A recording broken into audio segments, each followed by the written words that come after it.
இந்த ஃபோட்டோவை பார்க்கும்போதே தெரியுது, இது வந்து ரொம்ப பழைய ஒரு ஃபோட்டோ. இது வந்து விஸ்வாசம் டைமில் அஜித் கூட ஆதிக்கு வந்து நின்று எடுத்த மாதிரி தான் எனக்கு தோணுது. அதுக்கப்புறமா கூட இருக்கலாம், ரொம்ப பழசானா.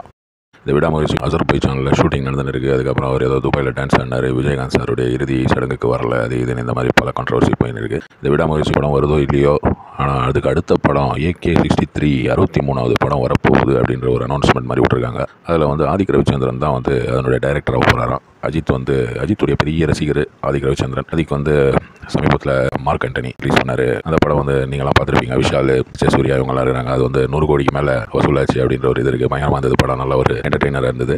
அதை பார்த்துட்டு அஜித் வந்து ரொம்ப இம்ப்ரெஸ் ஆகிட்டார். அவர் அதனால் ஆதிக்கு வந்து அடுத்த படத்தை கொடுத்துட்டாரு. அவர்கிட்ட கதை சொன்னோன்னு அவர் ஒத்துக்கினார் அப்படின்ட்டு சொல்கிறாங்க. 100லேருந்து 125 கோடி இவருடைய சம்பளம் அப்படின்றாங்க. ஆனால் வந்து மாலை மலர் இதில் வந்து ஒரு ட்வீட் போட்டிருந்தாங்க, 300 கோடி ரூபாய் சம்பளம் அப்படின்றாங்க. என்னதாங்க உண்மை அப்படின்றது தெரியல நம்மளுக்கு.